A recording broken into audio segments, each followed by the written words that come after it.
parler sur le fruit de l'esprit. Alléluia.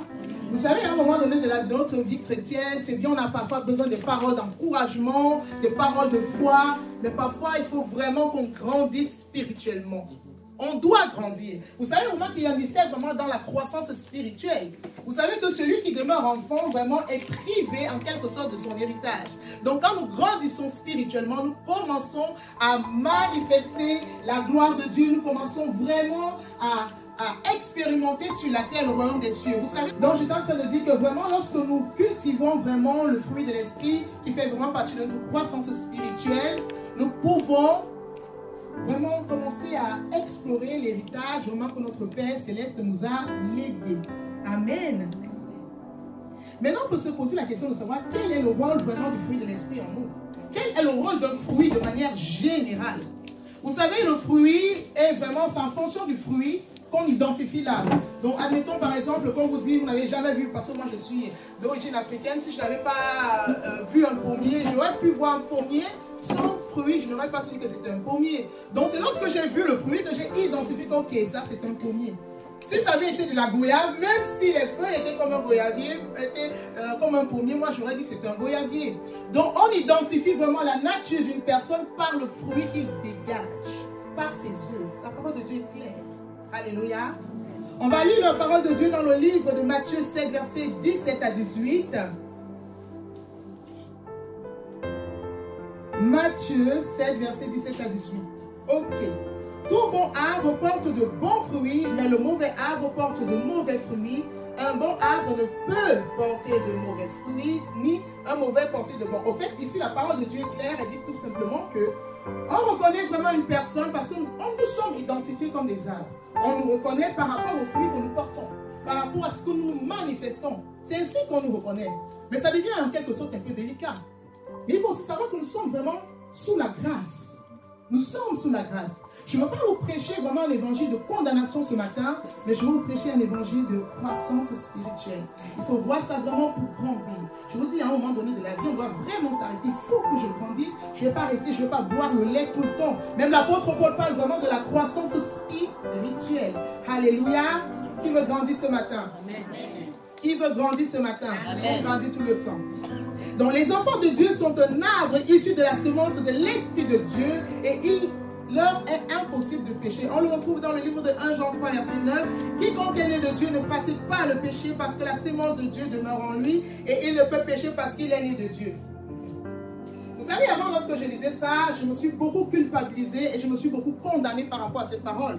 Parce que je me trouve encore dans certains liens, dans certaines incapacités, dans certains péchés. Je dis, bon, si c'est écrit ainsi, ça veut dire que vu que je fais encore ça, ça veut dire que j'ai un problème. Alors, je ne suis pas enfant de Dieu.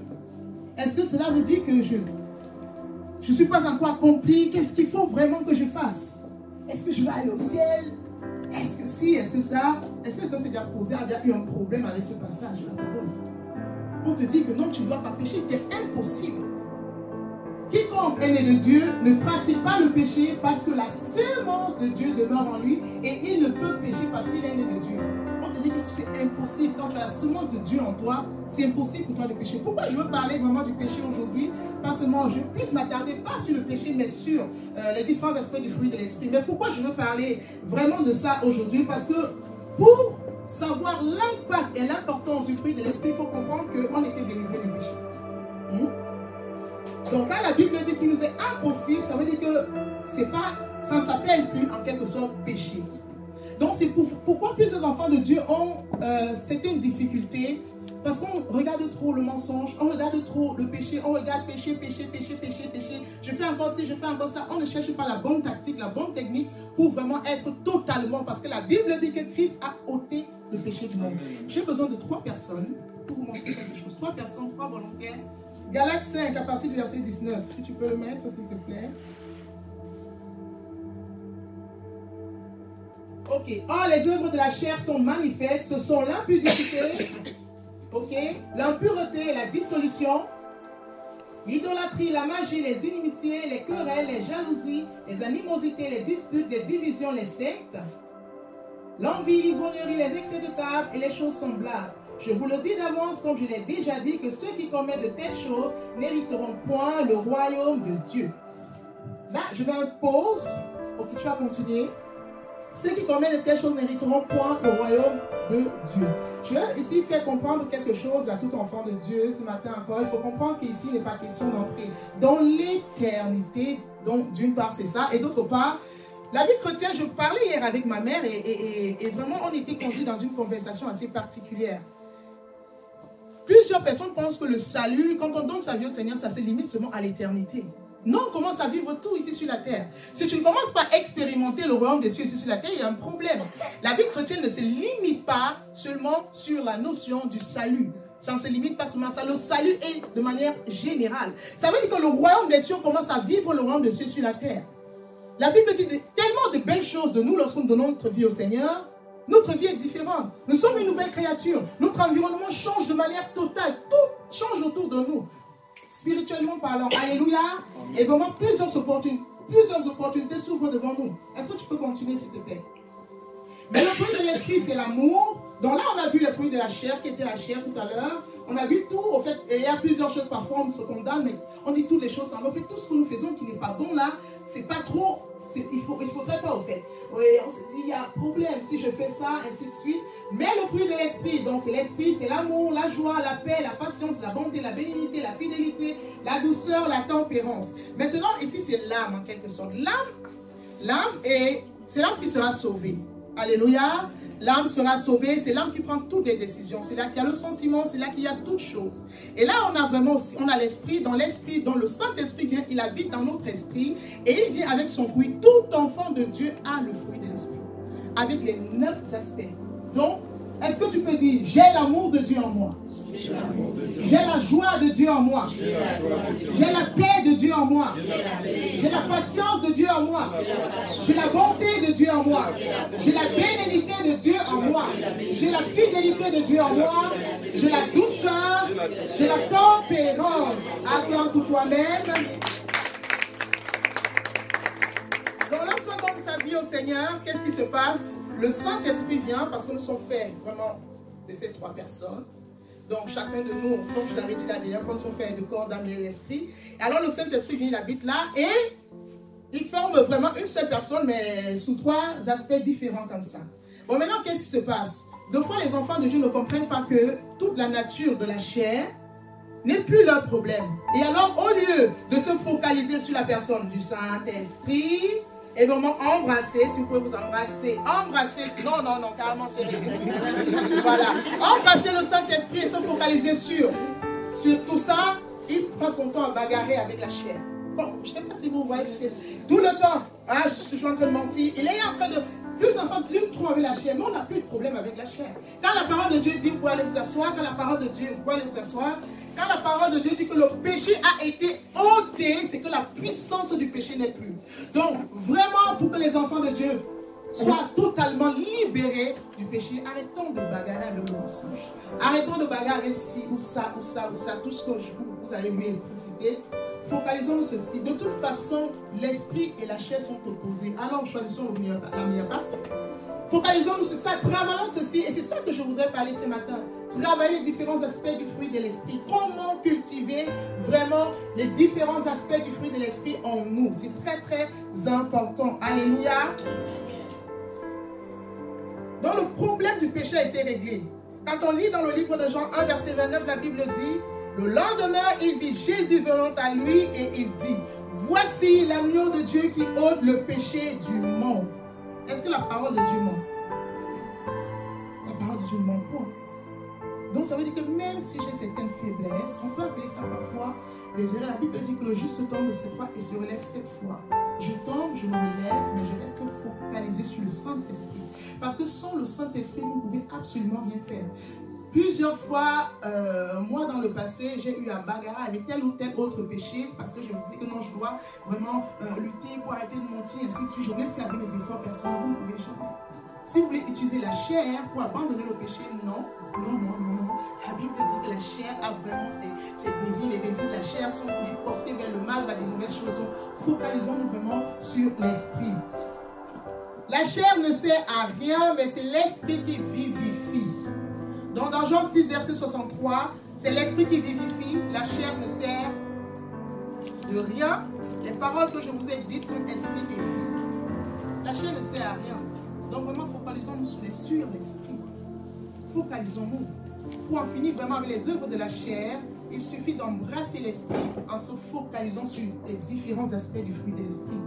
Donc vous savez, plus quand on voit au niveau des commandements du Seigneur, quand il a donné les 2 commandements, tu aimeras le Seigneur ton Dieu de tout ton cœur, de toute ton âme, de toute ta pensée, et tu aimeras ton prochain comme toi-même. Si nous nous focalisons, tout le problème du péché est totalement réglé. Et il faut savoir pourquoi je veux vraiment m'accentuer sur ça aujourd'hui, parce que nous devons grandir. Vous savez, nous pouvons opérer des miracles. Nous pouvons faire tellement de choses. Ça, c'est quelque chose que nous avons parce que nous avons l'onction externe, extérieure en quelque sorte, peut se manifester même sur quelqu'un qui vient de donner sa vie au Seigneur Jésus-Christ, peut chasser les démons. Il peut ressusciter un mort, est-ce que vous le savez? Même s'il vient de donner sa vie au Seigneur, et ça ne fait pas de lui quelqu'un qui a une croissance, qui a une maturité spirituelle. Vraiment, c'est notre être intérieur qui doit être façonné parce que c'est à long terme. C'est à long terme. Et Pasteur Daniel nous disait souvent quelque chose, vraiment, l'intimité que nous pouvons avoir avec le Saint-Esprit est largement supérieure à vraiment notre capacité de manifester les dons spirituels. C'est pourquoi cultivons vraiment les différents aspects du fruit de l'Esprit en nous. Alléluia. Et là, on parle des œuvres. Bon, maintenant, on peut aussi se dire que, ok, on reconnaît un arbre par ses fruits, une bonne personne par ses œuvres, de la manière dont nous manifestons cela. Il y a aussi 2 types d'œuvres. Il y a les œuvres internes et les œuvres externes. Alléluia. Et dans les œuvres externes, nous avons ça. Dans les œuvres internes, pardon. Et les œuvres externes aussi. Les œuvres externes, vraiment, c'est pourquoi on voit dans le livre, je vais encore le lire dans le livre de 1 Corinthiens 13, verset 3. 1 Corinthiens 13, verset 3. Et quand je distribuerai tous mes biens pour la nourriture des pauvres, quand je livrerai même mon corps pour être brûlé, si je n'ai pas la charité, cela ne me sert de rien. En fait, si je n'ai pas l'amour, l'amour est un caractère du fruit de l'esprit, est un aspect du fruit de l'esprit. On dit que je peux faire cela. Parfois, quand je lisais souvent ça, je me demandais, mais c'est une preuve d'amour quand même, se sacrifier pour quelqu'un. Mais on peut faire ça, il y a des gens qui le font. Il y a des gens vraiment qui veulent pratiquer le bien, veulent faire de bonnes œuvres, sans que Dieu ne soit dedans. Tout ce qu'on fait sans Dieu ne sert à rien. Là, on montre quelqu'un qui donne de la nourriture aux pauvres. Est-ce que c'est une bonne action? C'est bien ça quand même. On voit une personne qui donne même son corps pour être brûlé, se sacrifie. Ça aussi, ce sont les héros qui le font. Mais la Bible dit que ça ne sert à rien s'il n'y a pas l'amour dans ton cœur. Mais de quel amour est-ce que le Seigneur parle ici? Et qu'est-ce que le Seigneur considère vraiment comme amour? Alléluia. Jean 3, 21. Mais celui qui agit selon la vérité vient à la lumière afin que ses œuvres soient manifestées parce qu'elles sont faites en Dieu. Tout ce qui n'est pas fait en Dieu ne sert absolument à rien. Il y a plusieurs personnes qui font des belles choses, des bonnes choses. Et le Seigneur va dire ce jour-là, retirez-vous de moi, arrière de moi, je ne vous connais pas. Arrière de moi, je ne vous connais pas. Alléluia.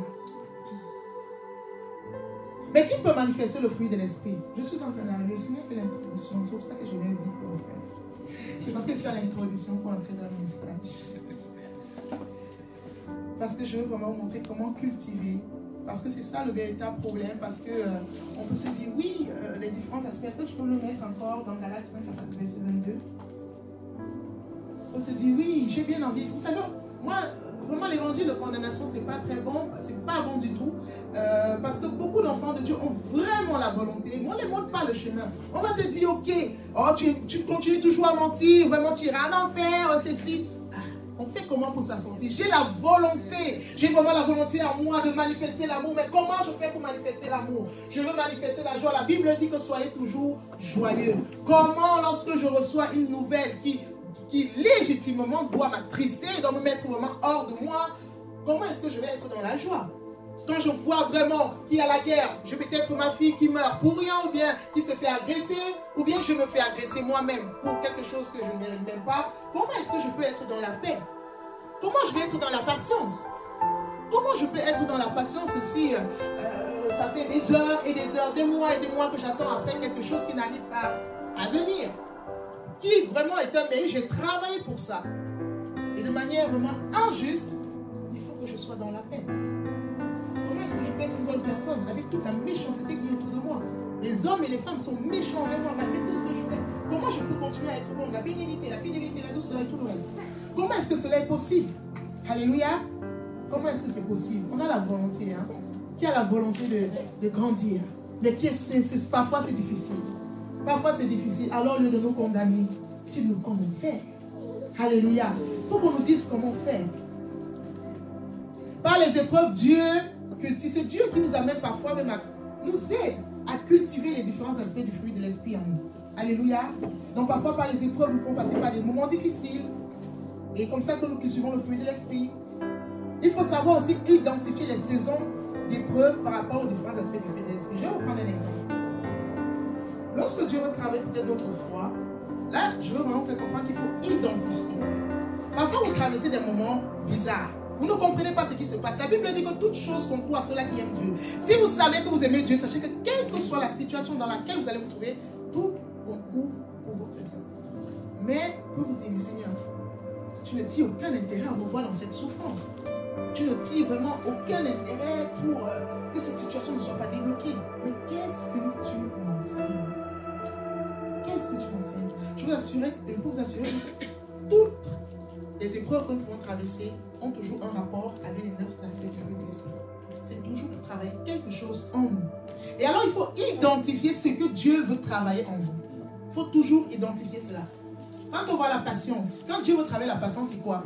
C'est qu'il va vous faire passer par des choses où vous allez attendre. Vous priez, vous avez l'impression que ça ne va pas. Mais il y a quelque chose qui découle de la patience, c'est quoi? Oui, mais il y a quelque chose, une très très bonne chose qui débloque les choses merveilleuses dans le royaume des cieux. La foi. La foi. La foi découle de la patience. Parfois, quand Dieu veut travailler votre foi, il vous fait attendre.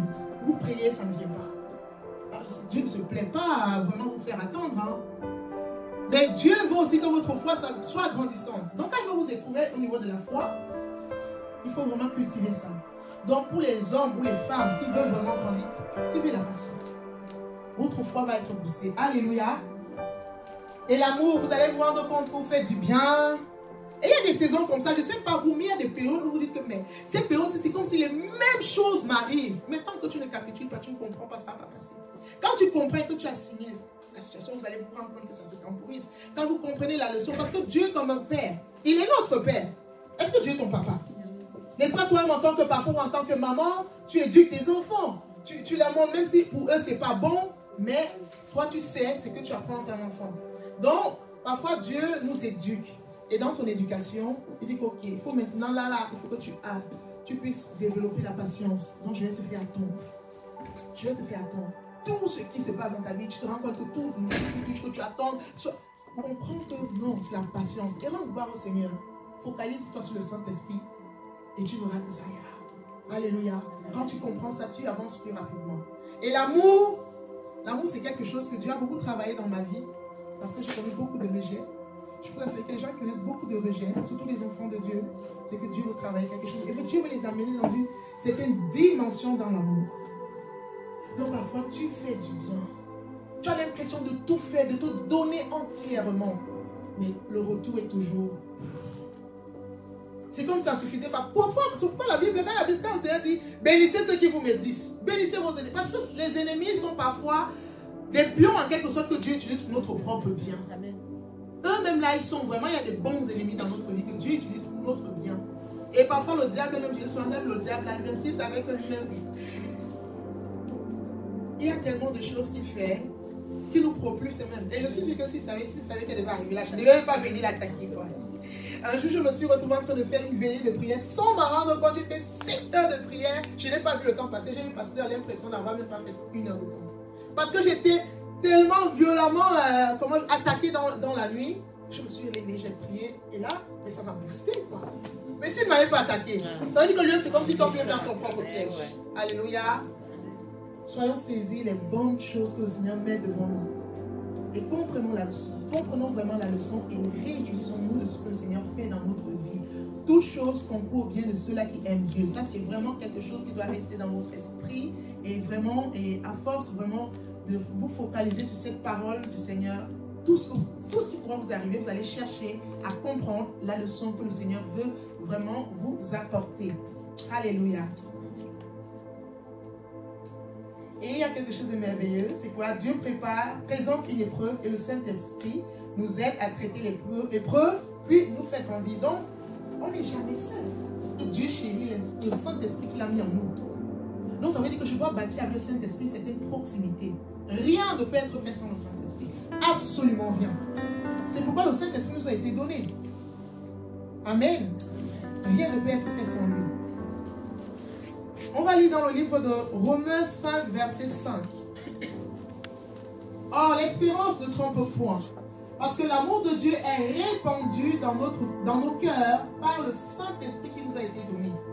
Donc, vous voulez vraiment grandir dans l'amour, c'est le Saint-Esprit qui répand l'amour en nous. Donc, j'ai beaucoup exhorté les gens vraiment sur l'intimité avec le Saint-Esprit. L'intimité avec le Saint-Esprit. Qui le Saint-Esprit est pour vous? Qu'est-ce qu'il représente pour toi? Quelle est la place que tu donnes dans ta vie au Saint-Esprit? Comment veux-tu manifester les différents aspects de sa personne en toi sans être son ami, sans savoir plus de lui? Quelle est la place qu'il occupe dans ta vie? Ça, c'est une question que tu dois te poser. Quelle est la place que le Saint-Esprit occupe dans ma vie? Lorsque j'ai des difficultés, peut-être avec le mensonge, est-ce que je suis là en train de me dire, je ne vais plus mentir, ou je m'avais dit, Saint-Esprit, qu'est-ce qu'il faut que je fasse? Qu'est-ce qu'il faut que je fasse? Quand il y a telle situation, est-ce que tu veux résoudre ce problème tout seul, ou bien tu peux regarder le Saint-Esprit et tu lui poses des questions? Quelle est la place que le Saint-Esprit occupe dans ta vie? Alléluia. Sans le Saint-Esprit, nous pouvons rien. Est-ce que tu peux le dire? Sans le Saint-Esprit, je ne peux rien. Saint-Esprit, tu es tout pour moi. Tu es tout pour moi. Tu es tout pour moi. Ma vie va changer avec toi. Et par toi. La Bible dit que c'est le Saint-Esprit qui répand l'amour en nous. Et alors maintenant, on va voir un texte de la parole. Je vais vraiment m'attarder vraiment sur l'amour parce que quand on voit vraiment dans la parole de Dieu, dans le livre de 1 Corinthiens, on voit vraiment que toutes choses vont passer, mais l'amour va demeurer. L'amour est plus grand que tout. Dieu s'identifie même à l'amour. Et là maintenant, je vais prendre un texte où on va voir comment aimer ses ennemis. Celui qui sait aimer ses ennemis, il n'a pas de problème pour aimer ses amis. Vrai ou faux? On va prendre la parole de Dieu dans le livre de Matthieu 5, versets 44 à 45. Matthieu 5. Je peux lire? Ok.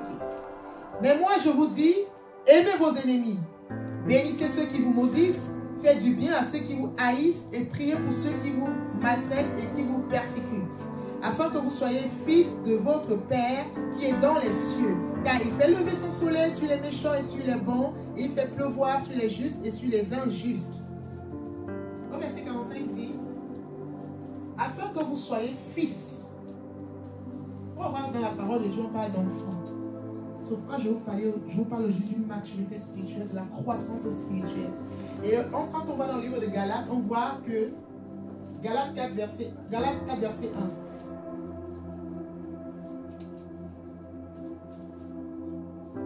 Et tu vas vous mettre ici.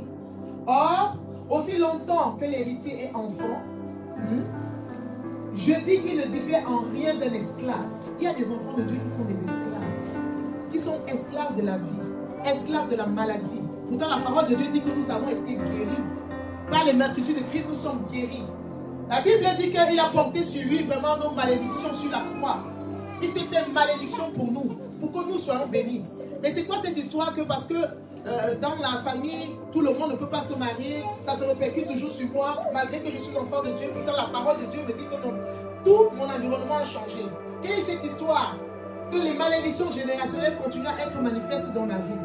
Il y a un problème. Il faut vraiment que nous grandissions spirituellement.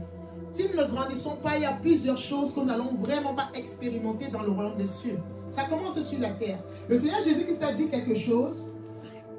Celui qui abandonne tout pour me suivre il sera non seulement, il aura au centuple, non seulement dans ce siècle. Ça veut dire qu'on ne peut pas jeter la terre. Parce que la terre est le marchepied de Dieu. On commence à manifester le roi. Là c'est dans Matthieu. Aimez vos ennemis, bénissez ceux qui vous maudissent, faites du bien à ceux qui vous haïssent et priez pour ceux qui vous maltraitent et qui vous persécutent. Ça c'est compliqué ça, parfois. Il y a tellement de méchanceté dans ce monde. Vous savez, le Seigneur Jésus-Christ a dit dans le livre de Jean 17, je ne te demande pas de les ôter du monde, mais préserve-les du mal. Parce que Jésus-Christ avait pu voir le mal qu'il y a sur la terre. Il y a le mal sur la terre. Les hommes sont de nature méchants et mauvais. On voit vraiment les guerres, on voit tout ce qu'on voit. C'est vraiment... c'est horrible. C'est horrible. Alléluia. Mais comment aimer ses ennemis? Aimez vos ennemis. C'est pas facile ça. Mais c'est ce que nous devons faire. Ça c'est pour les fils. Parce qu'il a dit, afin que vous soyez, le verset suivant, afin que vous soyez des fils. Et c'est le fils qui a quoi? Qui a droit à l'héritage. Alléluia. Est-ce qu'on veut vraiment manifester l'héritage sur la terre? Alléluia. Amen. Mais qui sont mes ennemis? On dit vos ennemis. Mais qui est-ce que je peux identifier comme mon ennemi? Puisque moi je ne suis pas censé être ennemi de quelqu'un, je ne suis pas censé vraiment avoir des problèmes au point où... Mais qui est-ce que je peux identifier dans ma vie comme mon ennemi? Je dis, moi je vous dis, aimez vos ennemis. Virgule. Bénissez ceux qui vous maudissent. Ça c'est un premier ennemi. Tous ceux qui vous maudissent là, ce sont vos premiers, ce sont les ennemis. Ok? Deuxièmement, faites du bien à ceux qui vous haïssent. C'est une catégorie, une autre catégorie d'ennemis. Et puis priez pour ceux qui vous maltraitent. C'est une autre catégorie d'ennemis. Donc ça c'est la petite catégorie. Parce que là c'est vraiment, c'est pas ordre croissant. Hein. Ça ce sont ceux qui sont moins compliqués. Moins compliqués. Donc premièrement, ceux qui vous maudissent, toute parole de condamnation à votre égard est une malédiction. Ok? Donc parfois même les parents, parfois nous-mêmes en tant que parents, on va dire à l'enfant, oh tu ne réussiras bon à rien. Il y a plusieurs personnes qui ont écouté ça. Les paroles qui nous lient. Les personnes qui relâchent ça de manière inconsciente peuvent être nos ennemis. Ce sont les ennemis de notre destinée. Puisque Dieu a tracé quelque chose de bon, il a dit que nous sommes une bonne créature, une créature merveilleuse. Il a des projets de paix et de bonheur pour chacun de nous. Comment tu vas venir me dire que je n'ai jamais réussi? Mais tu es un ennemi pour ma destinée. Et nous-mêmes, en tant que parents, nous sommes les ennemis des destinées de nos enfants. On veut que nos enfants réussissent, on va dire, enfant, tu es bête. Ah, mais tu es l'ennemi de sa destinée. C'est pas comme ça que Dieu le voit cet enfant-là. C'est pourquoi nous-mêmes, parents, on doit vraiment voir notre rôle. Parce que la malédiction et la bénédiction, c'est vraiment par le souffle de notre voix. Ok? Donc quand on bénit, c'est par des paroles. Quand on maudit, c'est aussi par des paroles. Donc ça veut dire que toute personne qui te maudit est un ennemi de ta destinée. Que ce soit ton parent, que ce soit ton voisin, que ce soit nos enseignants, ces personnes qui ont l'autorité ou tes employés sont des ennemis de ta destinée. Mais qu'est-ce que la Bible nous demande de faire? De les bénir. Je ne demande pas, je ne parle pas ici d'une bénédiction, genre peut-être, je vais prendre peut-être le cas d'un enfant, que le parent est encore n'est pas encore dans la vérité, il n'a pas encore reçu le Seigneur, et alors il va peut-être dire, ah, tu ne réussiras à rien. Après tu lui dis, comme si tu voulais t'opposer. Oui, que le Seigneur te bénisse parce que moi j'ai vu ça. J'ai vu ça et ça devient vraiment comme un bras de fer. Non, non, non, non, non, c'est pas ça, tu laisses passer, mais tu détruis la parole évidemment. Dans la prière, cette parole, au nom de Jésus, pas devant le parent, il faut respecter quand même le parent. Mais quelques temps après, tu viens, tu dis vraiment, je prie pour toi que le Seigneur te bénisse, que tu réussisses dans tout ce que tu fais. Ça va choquer la personne, je peux vous assurer. Ça va choquer la personne. La Bible dit que nous sommes le sel de la terre. Vous savez l'importance du sel? Ça veut dire que quand une sauce, la sauce, elle n'a pas la saveur, elle n'a pas de sel, elle n'a pas de saveur. Et alors on vient dans la vie de quelqu'un, quelqu'un pense que ok, ma vie est finie, je ne sais plus rien. Tu viens, toi qui es le sel, tu donnes une bonne parole à la personne. Une parole qui remonte, la personne qui encourage la personne se rend compte que non, je suis bien plus que ce que les gens disent de moi, ce que je pense de moi, parce que j'ai de la valeur. Nous devons avoir des paroles de bénédiction. Nous sommes le sel de la terre. Et impacter notre environnement, impacter nos voisins, les personnes découragées, les personnes dépressives, les personnes suicidaires. Être capable d'apporter une parole à une personne qui n'en peut vraiment plus de sa vie et qui dit que la mort est préférable pour moi parce qu'il n'y a rien de bon sur cette terre. Vous apportez, vous qui êtes le sel de la terre et la lumière du monde, vous apportez et vous bénissez la personne. Et la vie de la personne est changée juste par quoi? Par la puissance de votre parole. Alléluia. Donc on va bénir ces personnes. C'est comme ça qu'on manifeste l'amour. Ça, il n'y a pas de magie. On peut manifester ça. Mais on doit avoir la capacité. Et parfois, il faut se faire violence. On demande le Saint-Esprit. On puise la force dans la personne du Saint-Esprit. Alléluia. Maintenant, il y a une autre catégorie de personnes. Ceux qui me haïssent. Donc, ceux qui vous haïssent. Ceux qui ont une réelle haine envers vous. Il y a des personnes qui, réellement, vous-même, vous savez que la personne, son désir le plus ardent, c'est que j'échoue. Il y a des personnes comme ça, qui vous détestent tellement qu'ils veulent voir votre échec. Ils veulent vous voir échouer. Il y a des personnes qui ont ben, c'est vrai, non mais c'est une vérité. Parfois les gens, tes ennemis seront où? La parole qui dit, les gens même de ta maison, tes ennemis, dans ta propre maison. Il y a des gens qui ne veulent même pas que tu réussisses. La Bible dit quoi? Faites du bien à ceux qui vous haïssent. Ça, ce sont des personnes qui ont une réelle haine envers vous. Bon, elles sont aussi dangereuses, elles commencent à être dangereuses. Elles passent un peu à côté de celui qui est à la fin là, parce que ça c'est pire. Donc, la personne vraiment, ce sont des gens que si vous pouvez tout faire vraiment pour, ils vous témoignent, mais même bonjour, mais parfois ils ne vous disent même pas. Il y a des personnes qui sont comme ça. Ils veulent vous voir échouer. Et vous savez ça. Mais vous devez manifester la bonté. Le fruit de l'esprit, la bonté. Faites des bonnes choses envers ces personnes. On n'a pas dit qu'on est parti au café ensemble. Des bonnes choses. Et enfin, on a vraiment ceux qui vous maltraitent. Ceux qui vous haïssent et ils manifestent, mais là, ça entre dans le cas des gens qui parlent même, même des sorciers pour vous finir avec vous, qui veulent même jusqu'à votre mort. Il y a cette catégorie aussi de personnes qui ont atteint certains points. Ils viennent même, ils ne peuvent même plus se cacher. Ils viennent en face même vous témoigner leur haine et ils vous maltraitent. Donc, des personnes, parfois, vous avez votre employeur. Vous avez l'impression que ce n'est qu'après vous que vous êtes vraiment dans son problématique. Ce n'est qu'après vous que votre employeur a. Ou bien ce n'est qu'après vous que votre proviseur a. Ainsi de suite. Il y a aussi cette catégorie de personnes qui ne cachent même pas leur haine. Tellement elles vous détestent qu'elles sont prêtes à tout pour voir votre chute. Cela, la Bible dit quoi? Et prier. Là, c'est à distance. On ne dessine pas le diable sur le mur de sa maison. Ça veut dire qu'il y a des personnes que tu sais que la personne-ci me veut tellement de mal. Non. Toi-même, tu vas pas aller t'asseoir sur la table avec la personne pour manger. C'est spirituellement que tu traites cette histoire. Tu sais que la personne, sinon, il faut être sage. Nous sommes sages dans la vie. Alléluia. On ne fait pas ce mal, on ne fait pas tout pour plaire aux gens. À un moment donné de la vie, quand on grandit, on se sépare. La séparation peut venir de Dieu aussi. On n'est pas obligé d'être avec les gens. Est-ce que Dieu... Là, on a dit que vous les bénissez. Ça veut dire que pour te bénir, il faut que tu écoutes. Donc, j'ai un contact avec la personne encore. Première étape. Ici encore, je peux faire du bien encore le contact. Ici, là, il dit que non, c'est spirituel que ça se fait. Faites ça spirituellement. Alléluia. Je n'étais pas demandé d'aller manger dans un bon flunch avec la personne. Pendant que tu vas aller aux toilettes, la personne met le poison. On dit que, ah, aujourd'hui, si j'attendais ça. Bon. Ils boiront quelques breuvages mortels, cela ne fera pas de mal, nous ne tentons pas Dieu non plus. Quand le Saint-Esprit te révèle quelque chose, sois sage. Sois sage. Il y a des personnes avec qui on ne doit même pas manger. Je ne sais pas si vous avez déjà été quelque part, vous mangez avec quelqu'un, la personne, vous mangez avec la personne. Vous avez l'impression qu'il y a vraiment l'hypocrisie dans le repas, vous n'arrivez même pas à manger. Vous sentez vraiment que non, je ne suis pas à ma place. Je ne suis pas à ma place. Sois sage dans la vie. Alléluia. Vous savez, on ne peut pas dire au Seigneur que, ok, tu dois me préserver, mais à ma façon. Non. Quand le Seigneur te révèle certaines choses, sois sage. Dis ok. Ok, moi, il y a le fond de ma vie, je vais. Je suis pas obligé. On n'oblige pas. Je pense que je suis libre. Alléluia. Et il y a d'autres personnes qui m'apprécient, avec qui je mange, que je peux faire ci ou je peux faire ça. Amen. Donc, nous devons manifester l'amour. Alléluia. Donc, la maturité spirituelle, vraiment, n'est pas fonction des différents dons spirituels que nous manifestons. Mais c'est vraiment dans le cœur. C'est vraiment dans la personne, la culture de la personne intérieure. Est-ce qu'on peut reprendre le livre de Galates? Galates 5, 22. Galates 5, 22. La joie. Et vous savez, chacune de ces choses, on ne peut puiser que ça dans la personne du Saint-Esprit. On doit bâtir une véritable intimité avec le Saint-Esprit. Arrêtons de bagarrer avec la chair. Franchement, arrêtez. Ce n'est pas la solution. Ce n'est pas la solution. Vous allez bagarrer comme ça là. Vous oubliez le Saint-Esprit. Embrassez. Cultivez ça. Tout va partir tout seul.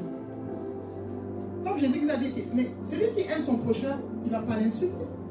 Celui qui aime manifester l'amour avec, il y a beaucoup de choses, beaucoup de péchés. La Bible dit que l'amour couvre plusieurs péchés. C'est pourquoi j'ai vraiment voulu m'attarder sur l'amour, parce que l'amour couvre une multitude de péchés. Quand tu résous le problème avec l'amour, le péché s'en va. Le péché s'en va. Il y a plusieurs choses qui nous tiennent, et puis qui nous tiennent encore captifs, mais il ne faudrait pas qu'on reste aussi vraiment dans un sentiment de culpabilité. Alléluia, nous devons grandir spirituellement. S'il arrive que le temps, je me lève, je continue à avancer, et j'avance avec le Seigneur. J'avance avec le Saint-Esprit. Et je ne reste pas pour me culpabiliser. Non. Mais je dois refléter ceci. Nous devons manifester cela. Et avec, au fil du temps, lorsque les gens vont nous voir, ils vont voir sans nous. Ils vont pouvoir, quand ils veulent vraiment avoir de l'amour, ils savent qu'ils peuvent venir voir Samuel. Cultivez vraiment une intimité avec le Saint-Esprit. Cultivez l'intimité avec le Saint-Esprit. Et vous allez vraiment voir vraiment votre croissance spirituelle être grandissante. Et vous pourrez vraiment expérimenter le royaume des cieux sur la terre et vraiment le manifester partout. Alléluia. Est-ce qu'on peut se lever? Je vais m'arrêter ici longtemps. J'arrive à la fin de l'enfant.